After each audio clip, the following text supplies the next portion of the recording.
not necessarily reflect those of Para X, its affiliates, or its sponsors.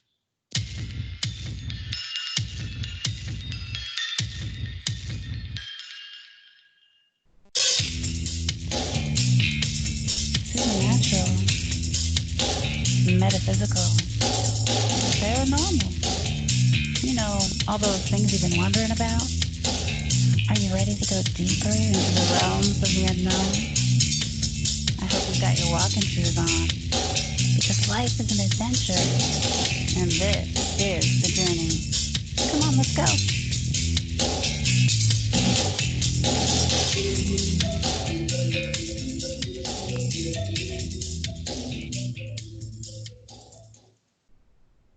Hello and welcome to the show, everyone. It's Wednesday night, and this is the Journey Radio Show. I'm Jen Cruz, your host tonight, and of course, we're showing up as the She-Squatchers. So I have Jena with me, but she's in the background, kind of occupied at the time, so she's not going to join in right now. She's waving at us.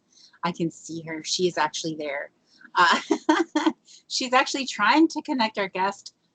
So I'm just going to go on with the show. And the guest is either going to join us or not. We'll see if it works. We're going to blame it on the retrograde. But it's okay. So we're going to talk a little bit about Bigfoot. And right now, I'll just start off by telling you some things that I wanted to share on the show before and just hadn't had the opportunity. So I want to talk about consciousness and the awareness, our perception of reality, and how that changes per person. Each person has a different perception of reality, and that's not just me saying that. That's actually, there's science behind that. You know, the brain thinks at 400 billion bytes per second, and but the average person is only consciously aware of 2,000 bytes per second. That's how much they're consciously aware of, 2,000 bytes per second out of 400 billion bytes that they're actually processing every single second in the brain. So the majority of what we think and we smell and we see and we taste and we touch, everything that we're aware of, the majority of that is in our subconscious awareness, and it never ever makes it to the conscious thought. So, you know, this is how we get gut feelings that we totally trust. We have no idea where they come from, but they feel so strong to us. We're actually aware of something in our subconscious mind that is eking through to our conscious thought. And we don't necessarily understand exactly what that is or how that comes from or why it is. We get the creeps about somebody, but we trust that. We trust that gut feeling when it comes to us. And that's the reason why it's in our subconscious mind, that we're aware of something there that we're not consciously aware of. So when we apply this, what we're sensing is in our subconscious awareness. The majority of what we sense, the majority of what we're seeing, feeling, tasting, smelling, the majority of those things are in our subconscious awareness. And as children, we are more wide open and aware because children don't know what to expect to see. So they've got this constant awe of search and wonder of what is going to be next, what's out there. And so they are more aware of things than the average adult, I believe. And what happens with children as they grow older, they begin to know what to expect to happen. And this narrows their conscious awareness to what is expected. And so, for instance, I did an experiment with fireflies, and I was out at the lake with one of my friends, and there were fireflies all over in the tree, in the one tree that was there. They were just blink, blink, blink, blink, blink. And I thought it was very odd that my friend didn't say anything about the fireflies. She was the type of person that would just get really excited and probably start crying to see fireflies. And so when she didn't mention the fireflies at all, I thought that was quite odd. And the idea came to me that maybe she didn't see them. Maybe she wasn't conscious that they were there. So I asked her, as part of the experiment, when is the last time that you saw a firefly? And she said, Jen, we don't even have fireflies in Minnesota. I grew up in Pennsylvania. We have fireflies there. They don't even have them in Minnesota. I've lived here for 20 years, never seen one. I'm like, interesting. I said, we do have fireflies in Minnesota. And she's like, no. And I said, yeah, I'm really sure that I saw one in that tree right there. I said, one. This thing was blinkety blink blinking like an over-decorated Christmas tree. And, and so she started to look at the tree in search of that firefly that I told her was there. And she searched and she just sat at the tree looking for that firefly. And I was watching her in total disbelief how long she was looking for it and not seeing them. And all of a sudden she went, oh, I see it. There it is. And she started crying, of course, like I thought she would, seeing fireflies. And she was all excited to see it. And I said, okay, that to myself, I thought, well, that's interesting that she's only seen one firefly. So I encouraged her that there were more fireflies in that tree. And so she continued to search that tree until she saw more and more of them. And of course, she was all excited to see the fireflies. Now, as an experiment, of course, I'm watching and observing and thinking about this. And I'm trying to figure out what just happened there. What just happened there? Well, because she did not expect there to be fireflies in Minnesota, she never saw any here. And that is very common, seems to me, very common to be happening in adult minds. That we're seeing only a little bit of, we're conscious of only a little bit of what we're actually sensing. And when we become accustomed to what we expect to be there, that's what we see. And everything else goes unnoticed. And we can see those other things if they're pointed out to us and we try to look for them. If we try to look for them, we can open our conscious awareness to that and search for that, and then we shall see it. And I did this experiment many different times with many different people, with many different things. When I noticed that they were not noticing something, I would ask them, when's the last time you saw this? And then I would encourage them that I saw that there and watch them look for it. And you don't have to believe me on that. I encourage you to do these experiments yourself and understand that what people perceive when they look around is not always exactly what you're seeing. That's not always going to be the same. So when you think about 2,000 bytes per second out of 400 billion bytes per second, that is almost nothing. I tried to make a pie chart of that, and it wouldn't even accept it because 2,000 bytes out of 400 billion is too small of a number. It wouldn't even show up as a single hair on a full pie chart. So when you think about that, what we're consciously aware of is so minute. What are the chances that we are all consciously aware of the same 2,000 bytes of awareness? What are the chances of that? And I'm telling you, I've asked that question to many people, and they always answer the same as they think about it. The chances of us all being aware of the exact same 2,000 bytes of conscious awareness out of the 400 billion bytes that are possible, the chances are that we're not aware of the same things at the same time. And it gets really fun. Well, it was really fun for me to do those experiments with people and just ask them, what is it that you see when you look at that? What is it that you're seeing? Can you please describe that to me? And it was so interesting to find out what people would perceive. And notice when they didn't seem to be seeing or aware of the same things that I was aware of. So one of the things that you could ask yourself is, when is the last time that you saw fireflies? That's one of the things that a lot of adults don't see anymore.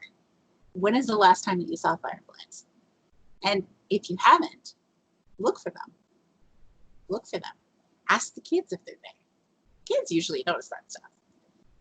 So, Jena, I am here, and I've got somewhat bad news, but I thank you. I was trying to listen because I love listening to your stories, and I was like, oh yeah, oh, I wanted to hear this, but I had to try to hear him. Unfortunately, right now, he is having an internet problem. He has been trying so hard to get on, and I understand that very much. So guess what, everybody? It's just Jen and I. It's Jen and I. Ooh, ooh. No, I'm kidding. I'm It's kidding. Jen and Jenna. All right. Jen So and Jenna. you just got the She-Squatchers tonight.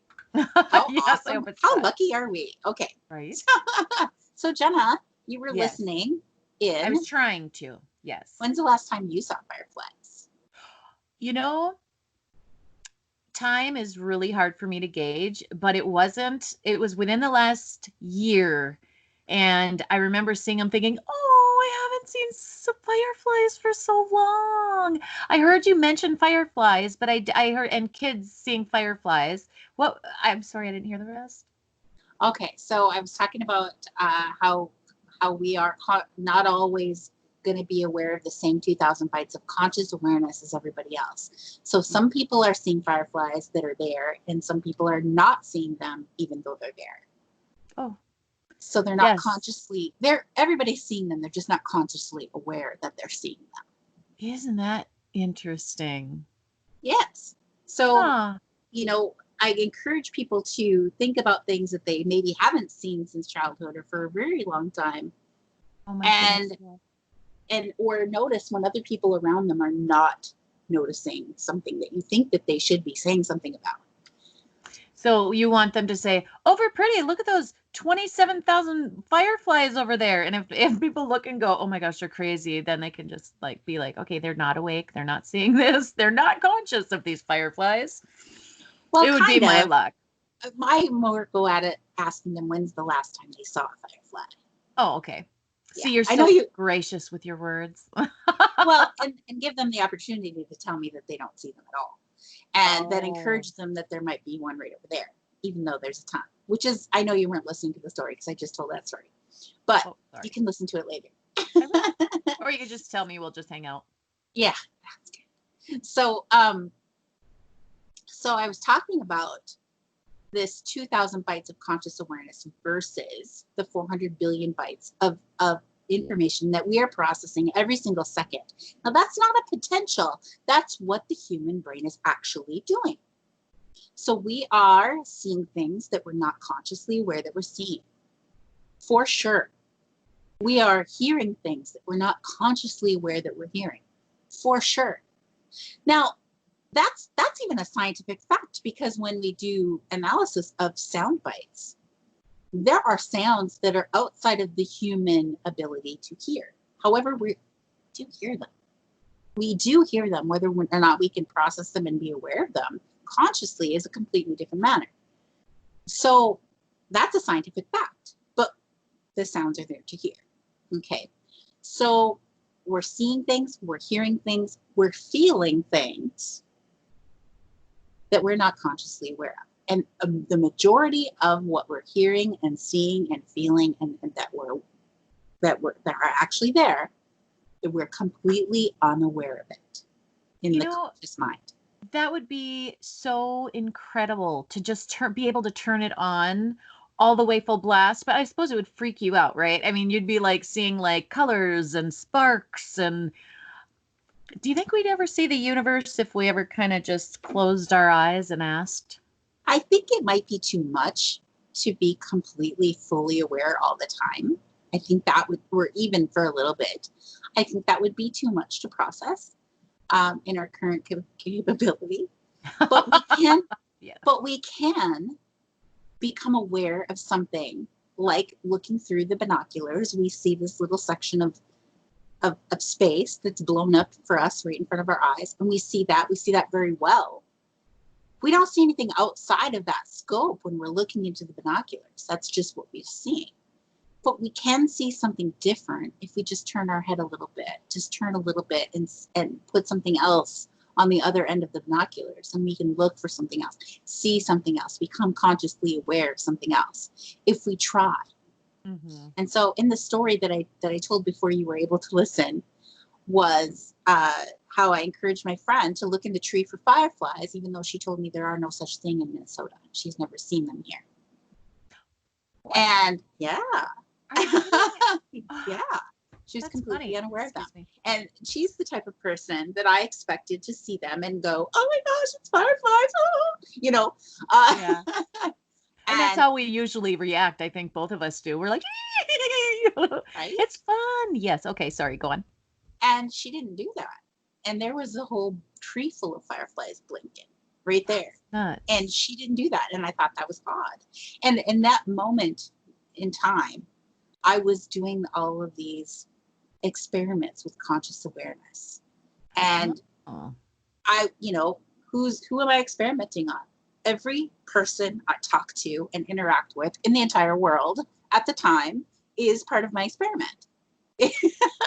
Nice. Every conversation will be part of my experiment. So if I see something interesting and I think that they should have noticed that and said something about it, I'm going to ask them, when's the last time you saw that? Something like that. Mm-hmm. And if they say they haven't seen that, then I'm going to encourage them to look for it and then observe them look for it until they see it. And so I've done this over and over again with different people and different things. Mm-hmm.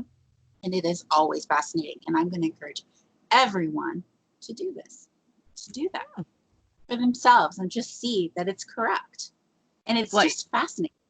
So you mean, so what you're asking everybody to do is basically when they see these wonderful things to point it out and say, hey, do you see that? No. Oh. Ask them, when is the last time you saw a firefly? Oh. Not to say, do you see that firefly? Ask them, when's the last time you saw one? And then wait for them to answer. They might say there's one in that tree over there. Yeah, that's true. Or they might be like my friend who said she hasn't seen one in 20 years since she moved to Minnesota because they don't have them here. That is so crazy. They are like, whoa, they're everywhere around here.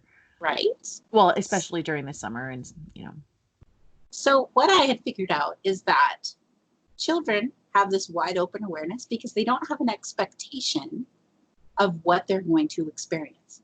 Everything is wide open and they're just like, what's going on over here? And they're looking around with a constant wonder of what's going on. Mm-hmm. What's going on? What might I see here? And it's always a constant open learning experience. Okay. When do you think that shuts off? It doesn't shut off so much as it turns down. And as people get it set in their ways and they're compartmentalize their brain, like literally we compartmentalize our brain into sections or files. And we start using, they actually did a medical study on, they did a medical study years ago on people who were bilingual versus single language speaking people. And what they hooked them up to sensors on their head to see where the brain was activating when they would ask them a question, and they were timing them, asking them questions that they knew that they would know the answer to. They were basic questions, and they were timing them and noting what parts of their brain were lighting up while they looked for the answer for that in their brain. Okay, so what they found in this medical study, which they'd done many times over, was that single language speaking people searched their whole brain. It would light up everywhere as they looked for the answer, and they usually took longer to find the answer. I'm not saying it took them minutes or anything like that. We might be talking about a couple extra seconds or microseconds. I don't know, but it did always take them longer as they searched their brain, and you could see the different areas lighting up. Now, bilingual people typically would light up only in the frontal region of their brain. They stayed in the front and side areas, not in the back. And they were very quick to find their answer. It would light up, there it was. There it was. There it was. I want to do that one day. Okay, so that's why universities started to require that they wanted people to be bilingual, having 2 years of a foreign language, because that helps to create this compartmentalization in the brain that they thought gave them faster, higher thinking processes to have this compartmentalization in the brain. Now, what is compartmentalization in the brain? What is that? Yeah. Literally, it is a breaking down into files that you're storing information in, okay? Now, I'm going to give this to you as an example. When I was in high school, this is gonna date me a little bit. When I was in high school, the computers that we used were called Apple IIe's. Okay, that just dated me big time. But in computer class in high school, we didn't have computer programs on our computer. We had to program our computer with algebra equations to do what we wanted it to do. So we had to use algebra. We had to tell it, 1 + 2 = A. We had to tell it equations. And then if this is this, it equals that. And by doing this series of telling it what is true, by telling it other equations, we could make it do stuff. Like I could make it play solitary. I could make it play cards. I could, but it took a lot of equations and a lot of telling it what is true. Now, the thing about that is that if I wanted to say 1 + 1 = A, and if I wanted to say 1 + A = A, that doesn't work. Those are opposite. Or if I even want to say 1 - 1 = A, 1 + 1 = A, those two equations cannot both be true at the same time. They can't both be true. What would happen if you tried to program into that into the computer was it would lock up. It would freeze. It would continually try to figure this out because it cannot accept both equations as true. Only one of those can be true. So if you tried to tell it that these two things are fact, but they're completely opposing equations, the computer would freeze up and it would lock up because it cannot accept both of those things to be true because they're opposites. The only way that the computer could accept those two equations to be both true at the same time was if you split the hard drive into compartments. So basically you took one brain of the computer and you split it into 2 units so that it could hold this equation in one unit and the other equation in the other unit. They're completely opposite equations. They cannot both be true, but you can tell that computer that these are absolute truth. Always, this is true. And it will hold both of them as truths without locking up if you separate the hard drive into compartments so that it never thinks about them at the same time. If you force the computer to think about those two equations at the same time, it will lock up. It will lock up. Now, this is how I'm thinking about this now as I compare this to the brain. Okay, so what happens is when we're compartmentalizing our brain to think faster, we're actually using less of our brain to do that. Remember when they did the medical study, it was lighting up the sides and in the front, the top. It never looked in the back for those answers on the bilingual people, and they were very quick to answer the questions. But what if that? So here's my question. They assume that this makes them smarter, faster, better. But children don't have the compartmentalization right away. And children are more consciously aware than adults. So maybe, this is my idea, maybe it's not necessarily better to be more compartmentalized. Maybe that makes us less consciously aware. When we stop being curious about what's out there, when we start thinking that we already know what's out there, we start only seeing what we think is out there. And how does that relate to looking for Bigfoot? It does. Yeah. Because I grew up in the woods in Minnesota always in the woods as a child. I was always in the woods, often by myself. And I never saw anything that would make me think that there was such a thing as Bigfoot. And didn't even know that there was such a thing as Bigfoot, supposedly, or that somebody might think that there might be a Bigfoot out there somewhere in the world. The abominable snowman was like a cartoon, I think. I didn't think it was a real thing. Yeah. So when the idea came from Lauren Coleman, when I was talking with Lauren Coleman, and he gave the idea of women going into the woods looking for Bigfoot without men, dogs, or guns.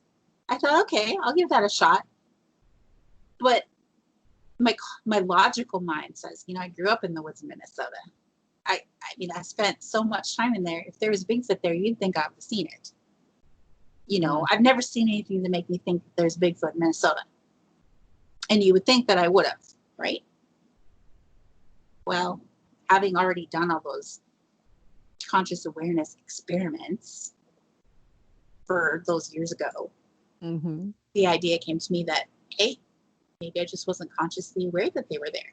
I'll go look with the intention that now I'm looking for Bigfoot. And with the intention of now I'm looking for Bigfoot. I'm looking for signs of Bigfoot. I'm looking for Bigfoot evidence. I'm looking for Bigfoot, the big guy himself. Maybe I'll see something. And we did. And we did. Yes. So that, this is going to the point of all the people who are like, oh, I've been hunting all my life. I've never seen anything. There can't be a Bigfoot out there because I've never seen. Maybe you have seen and didn't consciously know that it was there. See, that's so interesting to me, Jen. I just think that's so interesting to be able to think that, here we all are in this beautiful world, and some people are not seeing, like you said, those beautiful fireflies or the rainbows or the things like that. I often feel really terrible about people who, and this is a completely different subject, but people who can't see color. And I wonder if that's similar to not being able to see and then getting those color glasses and being able to see, open consciousness, being able to see, you know what I mean? I bet it's such an emotional experience to go from one to another. Oh, I'm sure it is. It is. I think they do see color. I think they don't see color correctly, or they don't see like the fuller spectrum of colors. Yes, they don't. I don't think they can see, like, I don't know if it's blue and green or blue and red, or I don't know. Yeah, they have trouble with those colors. Yeah. And so I don't necessarily understand what it looks like to them. Because I see colors. Yeah, but that's what I mean. But I feel like our consciousness is a little bit more open. So we're seeing and hearing and communicating. And I guess I was just saying they're so alike in such a big way, as someone not being able to see those beautiful colors, those exaggerated colors versus someone who can't really see, having an open, consciousness. I don't know, maybe I sound like a silly girl, but I just think it would be such an amazing experience to all of a sudden have an open awareness. You know what I mean? But I suppose nobody can do that. And you're only allowed it little by little. At least I was. It was, I think we see what we can handle. We become aware of what we can handle at the time. And, okay. As a Reiki master teacher, it's been fun watching some of my students become more consciously aware of things very suddenly. I've gotten calls with frantic, panicked calls from students. Like one student called me from work. She worked in a bar. Okay.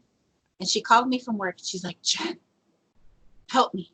I'm like, what's going on? What's wrong? She's like, there's all these colors dancing around everybody's heads. Oh, no. And I said, okay. And she said, it just happened. It's all these colors. I can't see them clearly. I just see the colors all around. It's so bright. And, she was, what do I do? Help me. And she was scared. And I'm like, it's okay. You're just seeing their aura. It's okay. And she's, how do I make it stop? And I'm like, well, I'm not sure that you're meant to make it stop right now. Just enjoy it. Those colors are telling you something about those people. And, so, but it can be quite shocking when it happens all of a sudden. It can be quite shocking when it happens all of a sudden. Now, when I teach aura classes and teach people how to see auras, they might just start seeing a little bit of the aura right next to somebody real, they're just this glow about them right beside them. It's not going to be real bright at first. And it gets really interesting when they start to become more and more aware of the larger part of the aura, the brightness of it. And we're going to go to break now, and we're going to come back and talk a little bit more about that. Cool. Stay tuned.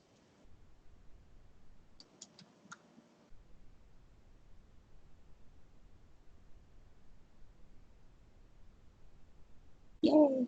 You're Okay. always so fun to listen to, Jen. I just love your stories. You're so good at speaking. Well, this is something that I have wanted to talk about, like the ability to be consciously aware of things that we're looking for, Yeah. and maybe walk right by things that we're not looking for that are actually still there. They just didn't notice it. Yeah. It makes me think of when, okay, I know I've always had this since I've been little, but it just seems like once I started trusting myself, like I was given all this information and I just never listened because I kind of shut it off. I wanted to conform when I was younger. And so I never really listened. And if I did, I just thought, oh, I just made that up. You know how you just kind of conform. So it kind of just, you just push it to your imagination and you think, okay, but I've got to do this, this, this in life. And it's been so incredible. It has been opening up pretty quickly for me. But I know Reiki has done amazing things. That has really helped me. So I'm kind of excited to continue and hopefully do some more of that with you. Yay. I mean, excuse me, I'm so tired. These darn allergies. It's so beautiful, and you just want to leave the windows open and you're just like, yeah, fresh air. And then you're going, ugh, and you're just like, no, allergies. I'm just going to pretend I don't have any there. 30 seconds.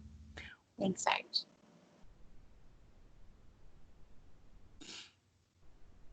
Is that loud when I sniffle? All right. Otherwise, I'm going to have to mute myself. Ben?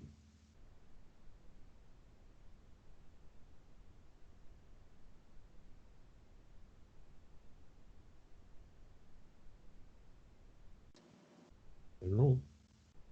Welcome back to the show, everyone. This is the Journey Radio Show. And hey, we are the She-Squatchers. Won't you come check us out online at She-Squatchers.com. And right there at the top of the page, you're going to find links right there at the top that are going to take you to our YouTube channel. You definitely want to come there and check us out on YouTube, which is at She-Squatchers Official.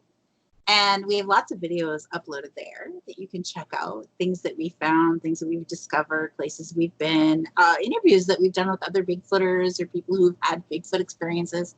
Lots of fun different things. And then make sure that you hit the red subscribe button and subscribe to our channel so you get notified of anything new that we may upload. Because, hey, we're still in that YouTube subscriber race with that other YouTuber. Our race got extended to October because the event got pushed back. So our race is still ongoing. So please help us win by subscribing to our channel. Yes, and please. then you check out our Facebook page, also under She-Squatchers Official, and like and follow us there for all of the recent, more up-to-date things that's going to be posted there on Facebook. So anyway, we're here to talk a little bit about consciousness, conscious awareness, and Bigfoot, and how that might relate to Bigfoot. And right before we went to break, we were talking about auras and seeing auras. Now, I'm going to tell you right now that everybody sees auras. Everybody does. They're just not all consciously aware that they're seeing that. They are all seeing it in their subconscious mind. That's part of that 400 billion bytes of their brain functioning, of their awareness, that's staying in the subconscious mind, that is not making it to the conscious awareness part of 2,000 bytes per second. Okay, out of the 400 billion that you're actually processing, 2,000 bytes is all you get to know about at the moment. So if you think about that 2,000 bytes as if it's a binoculars, and you're looking through that binoculars, even though there's all this other stuff going on out there, all this other stuff, you're only seeing and consciously aware of what you're seeing through those binoculars. That's your 2,000 bytes. But there's this whole other world all around you, 360 degrees, up, down, sideways, behind stuff. Everything is all there for you to be aware of. However, consciously, you're only seeing what's in that binocular. So that's our kind of, we're making that analogy there. So when people learn how to shift their binoculars or shift their conscious awareness to see something else that's also there, that they're also already seeing, they just shift by trying to look for it. And it may take them a little while. It may take them some time of searching for it, of opening that awareness, looking for that specific thing, that they actually start to see it there. Okay? So, did somebody just join our call? Hello? Can you hear me? Yeah. Hey, how y'all doing? Hey. It's Baldemar, everybody. This was our guest who was supposed to be here. Let me finish my thought. So we can talk about this again another time when Baldemar's not here with us, but we're excited that he's here. So with that binoculars part of the awareness, that conscious part, we can be aware of. We can turn and shift our awareness to look for something else. And that's kind of what I did when I started looking for Bigfoot. Even though I'd been in the woods, I'd never seen anything that led me to believe that Bigfoot might be there. When I started to look for Bigfoot, specifically look for Bigfoot, I set my binoculars, so to speak, my conscious awareness. I set that to, hey, I'm looking for Bigfoot. And when I started looking for specifically Bigfoot, I started seeing stuff there. Started finding things that showed me that Bigfoot really is in Minnesota. And that was really shocking to me. It really, really was, because I didn't really believe in Bigfoot when we just started looking. I really didn't. Yeah. But I was willing to go look. I'm open-minded.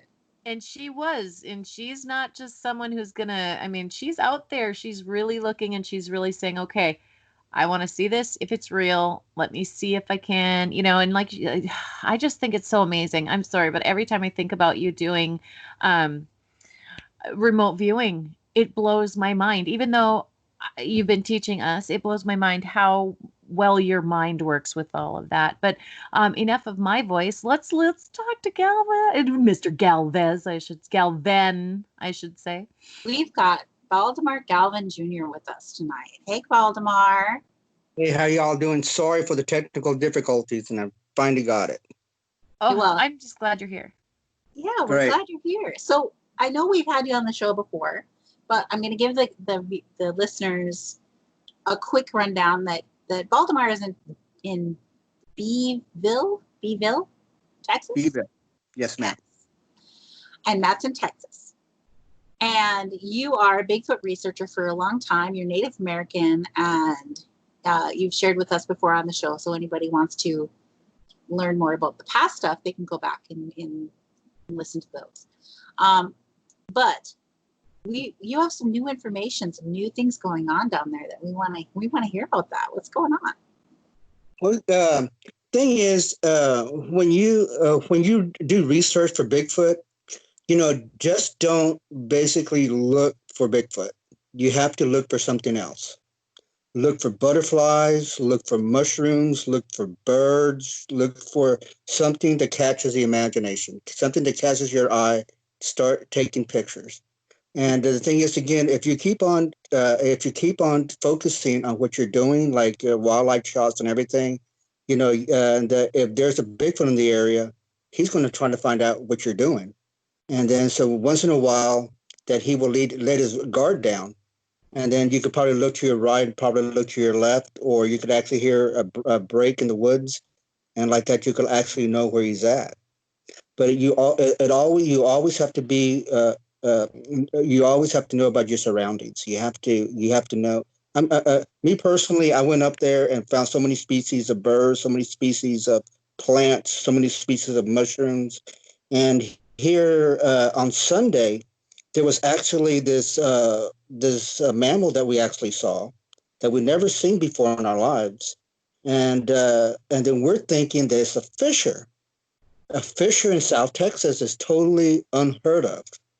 But my brother and I both saw it, and my brother actually saw it like around a few months ago, and then we couldn't think of anything else that it could possibly be. So we went out there and actually started putting some trail cameras up and everything like that, and hoping to catch that on film. So if we catch that on film, it would be totally fantastic in the mammal world. And then if you actually listen the sounds that a fisher actually makes, it actually sounds like a Bigfoot. So now, if I find out that there's a fisher out there, I'm going to have to come up there and listen to my footage and everything like that to make sure that it was actually a fisher instead of a Bigfoot. And that's one thing that it separates us from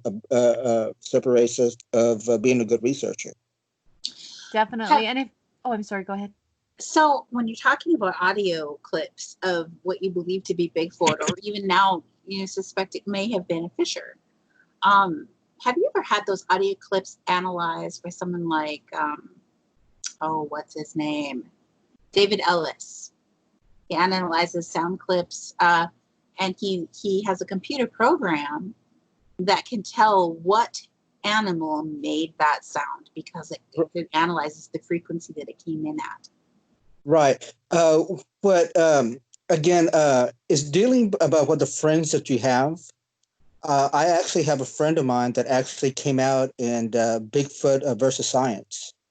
And his expertise is basically wildlife sounds. And I actually go down over there and say, hey, what do you think about this? And then so when he comes up and when he comes up and says it could be a lot of certain things, then I have to listen to what he says because he is the expert on it. So it's good to have friends. It's good to have friends like that and friends that you actually trust and trust you, and like that they won't give you no false information or no false hopes. And that's why I work. I believe, one of the best Bigfoot researchers, which is Dr. John Morley. And if I could ask any question or anything like that, I know that he will give me the answer to it. And again, with my friend that also did so much stuff with Bigfoot and top scientist, and I cannot question that. I basically got the best of both worlds. So. Yes, definitely. Oh my goodness. Mr. Morley is an amazing person. I'm so glad you brought him up. Do you get to go out with Mr. Morley quite a bit? Or I know he's so very science. Mr. Morley, I have him in speed dial, and he has me in speed dial as well. And we probably talk to each other at least like 3-4 times a week.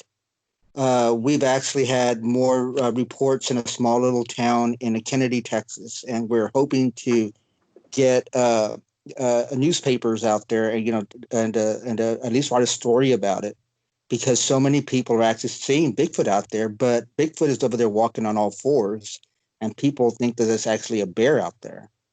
And a few years ago, a lady actually hit Bigfoot with a car, and I'm trying to get that story. And also, too, like around 10 years ago, a school bus driver actually saw Bigfoot out there, but she called it a giant gorilla. So, there's a lot of stories out there, and I'm trying to get times and dates and everything like that what actually happened in Kennedy, Texas, compares to what happening in the Beeville, Texas, like that. I can get basically get a timeline. That's very interesting. I actually have to tell you, Baldemar, I have seen a fisher in town where I live. Wow. I saw it run across the road, and I looked at it, and then it ran up to it ran up to a rabbit at the apartment building across the street from where I live. And it ran up to the rabbit, and the rabbit ran away. But the fisher, which I wasn't quite sure what it was when I first saw it, I was like, what is that? And so I was watching it and kind of following it, and it seemed very panicked that it was lost. And, where I live probably, let me think, would you say maybe 20 blocks from the river, Jena? Maybe 20 blocks from the river. Yeah, and, I would say. I think it wandered away from the river and couldn't find its way back. So I think it was like, where am I? I couldn't, was trying to find its way back. Because I just seemed very confused and like it was panicked, didn't know quite what to do. Like it went for the rabbit, like out of instinct, but then didn't really want the rabbit. So yeah. And then it disappeared and it was gone. So and then you didn't hear it? No, I didn't hear it. Oh, okay. I saw it and I was kind of following it and watching it. And I was like, what is that? Because, they're quite large. They're quite large. And it definitely wasn't a cat or a dog. And it kind of looks like a weasel, but much larger. Yes, and a long tail, long dark tail. Now, Bushy. one thing I Bushy. was, yes, bushy tail. I was actually talking to Baldemar today, and he was telling me a few things, and he had mentioned the fishers. So of course I'm like, I said, I'm sorry, I'm driving right now, but I'm going to listen to it, and I did, Baldemar. So I went and I listened to it, and I don't know how much, well, at least the video or the audio that I heard, I don't know how much I think it sounds like Bigfoot, but it does, some of them sound like a child screaming, or, I mean, I can see, because they're all different, but I just wonder, so when you say it sounds like Bigfoot, what part are you talking about? Like, Well, the things scream? like this is the way I feel about it. I've actually heard sounds like that before in the area that I live in. And so if I could actually catch a fisher on camera, and then now I know what kind of sounds it makes. And then if I hear something like that in the woods, so I cannot call it a Bigfoot, I'm going to have to say there's a fisher out there. But again, I mean, the fisher don't howl. There's a certain sounds that a fisher makes, and then I've been listening to all them. But there's a big characteristics about what a Bigfoot does and what a fisher does. Like the whistling sounds. There's sometimes you could actually hear them breaking trees, but also too, and then, but again, it's just a sound that they make. And if you're in the woods and there's a fisher close by, and you hear that, that's really going to freak you out by the sound it makes. And then all of a sudden, and if you have that Bigfoot mentality, oh no, it's Bigfoot, and you're going to start freaking out, saying, and when it could be just a harmless fisher. Yes, our minds get us into so much trouble. We scare ourselves. Oh my goodness. Sorry, go ahead, Jen. So, under what circumstances does a fisher make noise? I do not know, because I saw some. The video that I saw was actually when he was at night and they were actually barking and calling. I don't know if that's their mating sound or stuff that they make. I really don't know. I really do want to do a little bit more research on it, because I just saw it on Sunday, and I'm going to try to learn as much as I possibly can from it, because out here, and because there's a lot of wild animals that escape. There's actually elk in B County. There's actually monkeys in B County. There is act. I mean, Wait a minute. there was. Whoa, monkeys? Yes. What kind of monkeys? Some monkeys with long tails, and the only reason why I say this is because again, when you do research, you have to ask a lot of questions, and people give you a lot of stories, and that's the best part about being a researcher, about the stories about this. And one day, and this gentleman was over there hunting in Normanna, and he had a homemade feeder, and he actually fell asleep while he was deer hunting. He goes, and he actually woke up and actually saw 5 monkeys in his feeder eating corn. So he actually got another hunting lease, also in B County, like around 20 miles away, and real close to the Medio Creek, the same Medio Creek that I live by, certain family members live by. And so they came up there, and the gentleman has 16 acres to lease. And then so he was given the rules about shooting deer, about certain size of deer for him to shoot. Don't shoot no does, blah, blah, blah. He goes, and all of a sudden, he looks at the guy and says, and if you see a monkey, I want you to shoot it. And then so the lady slaps the husband on the shoulder and said, I know what I saw. I saw a monkey in the feeder. So now I got 2 stories basically indicating that there were actually monkeys in B County. So were they able to look up online and identify what kind of monkey it was? They did tell me what kind of monkey it was, but my memory, sometimes men forget a lot of things. So Here, Yes, here, brother. the same thing. So, That would be an interesting to right. find And out what kind of monkey it was, if it was right, something that's already discovered or if it was something different. right. And then that's where your trail camps come in.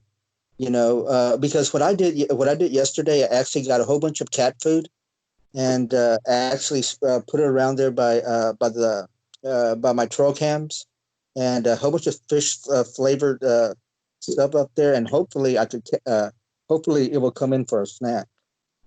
And then So, as soon as, ma'am. oh no, I'm so sorry I had to interrupt. I was just gonna say, do you know what they eat? Like, do you know that cat food is gonna bring them in? See, they actually eat raccoons. They actually eat a lot of small mammals. And Rabbits. yeah, rabbits. Yeah, and then their homes are basically inside of hollow trees, and there's a whole bunch of hollow trees here. So I don't know, just one there, or there is if there is others there, but I would love to That's find out. Yeah. Yes. You'll have to let us know. Keep us informed if you actually find one, because that is big news. Didn't you say that would be huge news in your area? Oh yeah, and I talked to my scientist, and he will come up there and said that would be the biggest news in all of North America dealing with this animal down here. Because look at the climate that it lives in. It basically lives up there was up and cold. Hmm. He said what probably happened was that somebody actually had it, and actually it actually escaped. That's the only possibility. And the thing is, Yeah. again, but you come up there and you talk stories about Bigfoot. Bigfoot is always always found in the Northwest, but never in a million years did we ever think that Bigfoot would ever be here in South Texas. Yeah. Until you start asking questions. So You know again, what? that's And go ahead. when we first got into this, I'd been down to Texas many times. Texas is totally in my heart. Ever since I've been little, I've been going and back and forth. But I'd never ever thought that Bigfoot would have ever, even though I really didn't believe in it anyway, but I would have never thought that Bigfoot, even if it did exist, would ever be in Texas, just because it's so hot. You know what I mean? And it's not Oh like, yeah. yeah, it stuns me.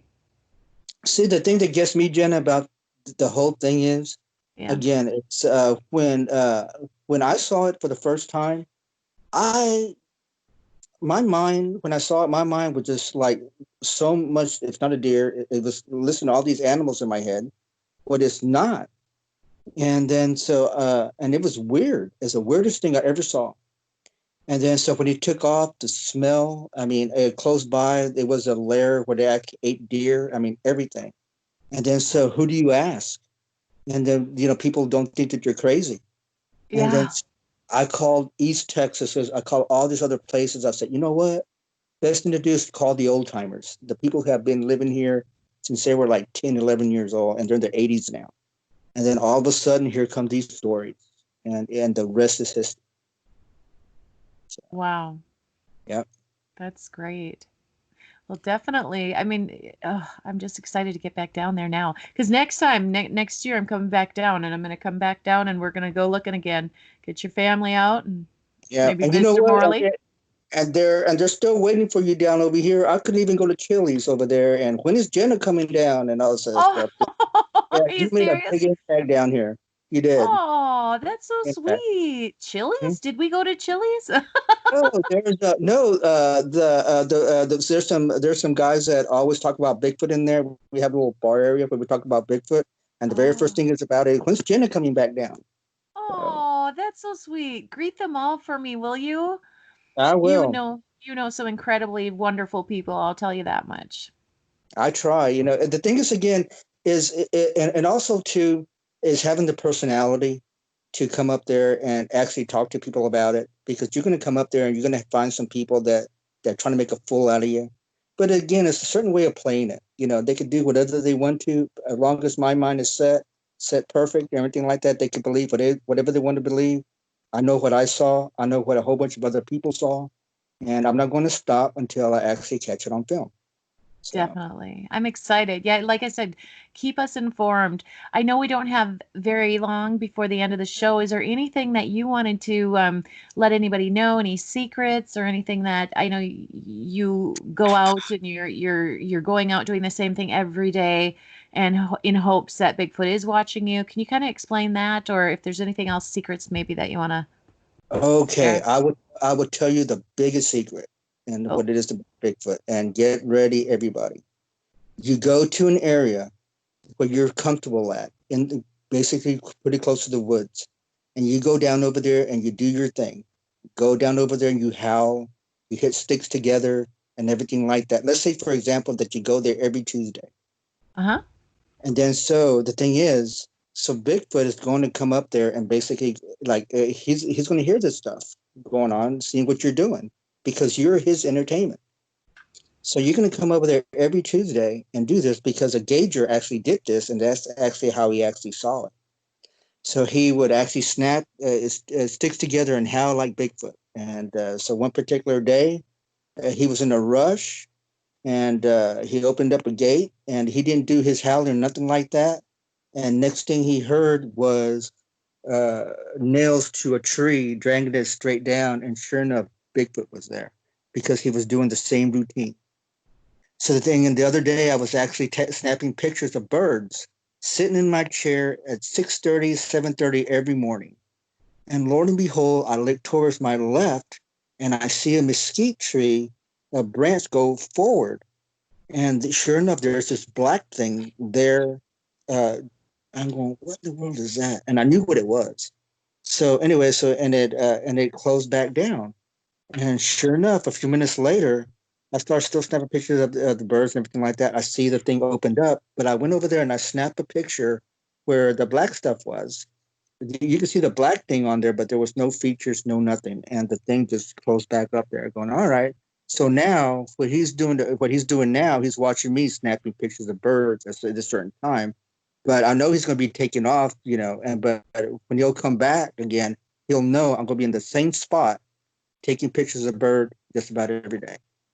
So you're saying routine, routine, routine is how Routine, you. routine. Little kids go over there and they play with a trampoline outside.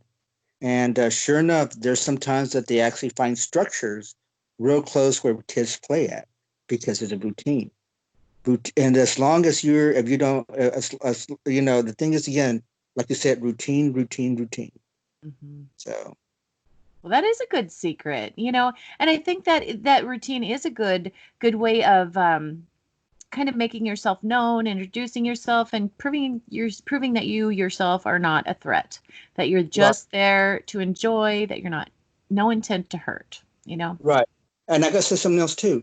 It's like, again, routine every single day. Jen, I go over there to that ranch and work on that cattle at 6:30 in the morning, 6:30 in the afternoon, between 6 and 7.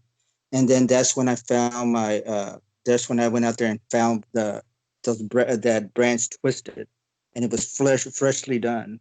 And I called Mr. Morley up, and I said, Mr. Morley, I think there's one here. And then sure enough, it was a fight or flight thing for me. And I knew he was there. I could actually hear it walking and going back into the creek and everything. And he comes up and he goes, check if you get a picture. Man, I was just trembling. And I knew he was there. And then when I went over there and I saw a footprint, and I thought it was a footprint at first. I bent over to go snap a picture, actually see what it was. And then all of a sudden you hear there's two stakes are slamming together. Boom, boom. I jumped up like around pretty close to like around 3 or 4 feet up in the air and started saying some stuff that I cannot see in the air. Oh, So, I said, that's it. I'll see you later. Bye. So I All said, right. yeah. Well, that music tells us we're at the end of the show, so we're going to have to let you go, Baldemar. But thank you for coming in and joining us tonight. Thank you for everyone who tuned in, and we'll see you next week right here on the Journey Radio Show. Good night, everyone. Good night. bye.